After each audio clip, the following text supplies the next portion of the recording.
ஆனால் எனக்கு ஏதோ ஒரு சின்ன ஒரு குறைபாடு மனசில் இருந்தது, போகுது ஓகே அப்படின்னு. என்ன மனசுக்குள்ள ஓடிக்கிட்டு இருக்குன்னா, அது அண்ணன் ராஜான்னு இருந்தால் இளையராஜா எனக்கு ரொம்ப நாளாக எனக்கு போக முடியல. ஏன்னா பட்ஜெட்டு அப்படியே போக முடியல. ஆனால் ஒரு ஸ்டேஜில் டைரக்டரும் ப்ரொடியூசர் சொல்லி, இளையராஜா எப்போ இருக்கும்? ஐயோ சார் இப்போடா கேட்பீங்க சார், ரொம்ப வருஷம் ஆச்சு சார் அண்ணன் படம் 2000 பண்ணது சார், 23 வருஷம் ஆச்சு. உடனே கூட்டிகிட்டு ஓடனே ராஜான்ட்டேன்.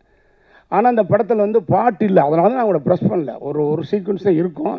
பட் அதை அண்ணன்ட்ட கேட்டேன்னா, அண்ணன் அழகாக சொன்னார், ராஜா அண்ணன், ஏய் நீயும் நானும் சேர்ந்தா ஆடியன்ஸ் பாட்டு எதிர்பார்ப்பான், நீ பாட்டே இல்லாமல் படம் கொண்டாந்துருக்கேன்னாரு. இல்லைண்ணே யாருமே வரலண்ணே, இவங்க தான் வந்தாங்க, பண்ணி கொடுத்துருக்கேண்ணே, பண்ணி கொடுத்துருக்கேன். அழகாக ஒரு பாட்டு போட்டார் சார். நம்ப மாட்டீங்க, இன்னைக்கு உலக அளவில் ஒரு இசை விஞ்ஞானி 1500 படங்கள் நினைக்கிறேன், இன்னைக்கு இல்லை எந்த ஜென்ரேஷனுக்கு போகிறதுடைய பாட்டு போட்டவர் அவர் வந்து சார் பேசி முடிச்சுன்னு டைரக்டர் சொல்கிறாரு, நான் 10% முடிச்சுட்டு வந்துட்டேன், முடிச்சு வந்தாச்சு. திடீர் எந்த விதமான கமிட்மெண்ட்ஸும் பண்ணலாம், எதுவும் இல்லை சார். ராஜனை சொன்ன வார்த்தை, மேனேஜர் ஸ்ரீராம் சார் பேசுகிறாரு என்கிட்ட, அண்ணே உங்கள் ரீல்லாம் எடுத்துட்டு உடனே அனுப்புங்க, ரீல் கடி அண்ணே ஸ்டார்ட் பண்ணுறாங்க. நல்லா கேட்டுங்க, ப்ரொடியூசர் இருக்காங்க. என்ன சார் ராஜனை சொன்ன வார்த்தை இன்றைக்கி வந்து எங்கேயும் பார்க்க முடியாது. நான் பார்த்துருக்கேன், பிஸியான கரகாட்டக்காரன் பாட்டுக்காரன் அவர் அண்ணன் பார்த்துருக்கேன்.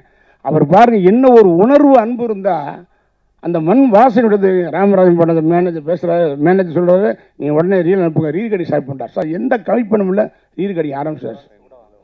அட்வான்ஸ் வாங்கலாம், அதான் சொல்கிறேன். இதுவுமே வாங்கலாம், அட்வான்ஸ் வாங்கலாம், ஒன்றுமே பேசலை சார். Reel அனுப்புன்ட்டார் sir. போட்டுவிட்டு அவர் தூங்கும்போது, அப்புறம் நான் போகும்போது ஒரு நாள் என்னை உள்ளே வான்னு கூப்பிட்டு போடு பாரு அப்படின்னாரு. அந்த இடத்துக்கு போகும்போது ஒரு மியூசிக் போட்டிருப்பாரு. ஏன்னா கரகாட்டக்காரனுக்கு போடுறப்ப மியூசிக்காது இங்கிலீஷ் படம் மாதிரி இருக்குன்னு சொன்னேன் அவர்கிட்ட. நான் இங்கே வான்னு பாட்டை காமிச்சார். ஸோ எதுக்கு நான் சொல்கிறேன்னா சார், உணர்வுபூர்வமாக படங்கள், வசனங்கள், ஃபைட்டுகள் இதுக்கெல்லாம் ரீப்ளேஸ்மெண்ட் கிடையாது. ஆனால் திரைப்படத்தில் வந்து ஒன்ஸ் மோர் கேட்குறதும் ரிப்பிட்டேஷன் ஆடியன்ஸும் வருவது சாங்குக்கு மட்டும்தான் வரும். அந்த அருமையான பாடலை கொடுத்த ராஜான் அவர்கள் அழகாக பண்ணி வைக்கிறார். அவரே ஒரு சுச்சுவேஷன் உருவாக்கி அந்த இடத்துல ஒரு பாட்டை வைக்க சொல்லி கிளைமாக்ஸில் ஒரு அருமையான சிம்பது, அவரு ஒரு அருமையான பாடகர், அவர் மலையாள மியூசிக் டைரக்டர் சூப்பராக படிக்கிறார். அண்ணன் டிஎம்எஸ் அவர் மாதிரி, சேஜ் வாசம் மாதிரி அழகாக படிக்கு. ஒரு நல்ல படம் உண்மையிலே. எனக்கு என்ன ஒரு நல்ல படத்தை நடிச்ச பரவாயில்ல. எனக்கு வந்து ஒரு உணர்வை வந்து எனக்கு தனி எல்லாரும் எழுதிங்க சார், உங்களுக்கு நான் ரொம்ப நன்றி கடன்பட்டிருக்கேன். ஒரு வார்த்தை வெல்லும், ஒரு வார்த்தை கொல்லும். திருப்பி நீங்கள் கதாநாயகனைத்தான் நடிப்பாராம், ஹீரோவை தான் ஆக்ட் பண்ணுவாராம், ஹீரோவை தான் ஆக்ட் பண்ணுவாங்க சொல்லி அவங்க ஹீரோவை தான் வந்து புக் பண்ணாங்க. இல்லைன்னா வேற கடை போட்டிருப்பாங்க. ஒருத்தர் என்ன சொல்கிறான், பாயில் வர்ற மீதில் போயிடுறேன், ஓகே. அப்புறம் கிளைமாக்ஸ் என்ட்ரி ஆகிருக்கீங்க, அப்புறம் இன்ட்ரோ என்ட்ரி ஆகி இப்படிலாம் வருது. நான் கணக்கு பார்க்கும்போது என்னடா இப்படிலாம் போனால் நம்ம ரசிகர் தான் சொல்லுவான். அவங்க அப்போ நீ சும்மா இருக்கலாமே, ஏன் போய் நடித்ததில்ல, அதான் சொல்லி உரிமையோட கேரக்டர்லாம் பண்ணாத, ஹீரோவை தான் ஆக்ட் பண்ணணும், உரிமையோடு சொல்கிறேன். என் தம்பி மாதிரி இந்த படத்தில் ஜோடி இல்லாமல் ஆக்ட் பண்ணுறேன்னு கேட்குறான். இல்லை தம்பி அடுத்த படத்தில் போய் கதை அப்படி அப்படின்னு. ஸோ அந்த மாதிரி வந்து எனக்கு வந்து ஒரு என்ன சொல்கிறேன்னு தெரியல. ஒரு அற்புதமான படத்தை நடித்த பெருமை, எனக்கு சந்தோஷம். பரவாயில்ல, 45ங்கிறது 50 படம் நடிச்சிடும் பார்த்தேன். ஏன்னா வந்துட்டு எல்லாம் நெருக்கி வந்துருச்சுல, ஒரு அமைஞ்சது அதுவாக அமைஞ்சது கெடுத்துட வேண்டாம். ஒரு குடம் பாலில் ஒரு துளி விஷம் விட்டாலும் ஒரு குடம் பாலும் கெட்டு போகணும்னு சொல்ல மாதிரி இந்த 44 தாண்டி வந்துட்டு இனிமேல் 44லே நிற்குதையா. சே, எத்தனை தயாரிப்பாளர், எத்தனை டைரக்டர், எத்தனை ஆர்டிஸ்ட், எத்தனை டெக்னீஷியனை உருவாக்கி கொடுத்தோம். ஆனால் வந்து 44 நின்று வச்ச சினிமாவில் நமக்கு 144 போட்டாங்கப்பா அப்படின்னு நினச்சேன். ஒரு படம் வந்துச்சு, மாரி டு செல்வர் அசோசியேட் பிரவீன் கதை சொல்லி, அந்த கதை கொஞ்சம் அப்படியே ஒரு மாறு இருக்குன்னு நடிச்சிருவோம், ஓகே போ அப்படின்னு ஒருத்தர் இருந்தான். இல்லை சார் நல்லா இருக்கு சார் வித்தியாசம், ஓகே சார் நடிச்சிட்டேன்.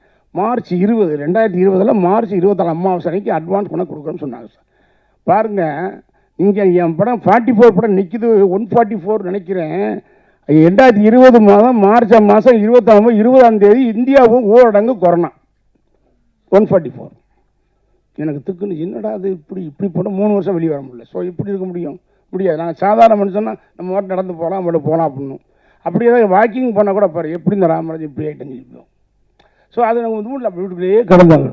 ஆனால் அந்த 45 50 நினச்சேன், 50 படம் நடிச்சா ஒரு ஓகே, சினிமாவில் ஒரு ரெக்கார்டாக இருக்கும். ஆனால் ஒரு 50 கூட சோலோ ஹீரோனா வர்த்தனை செய்யும் சார். ஒரு மனுஷனுக்கு ஆசை வரக்கூடாதா?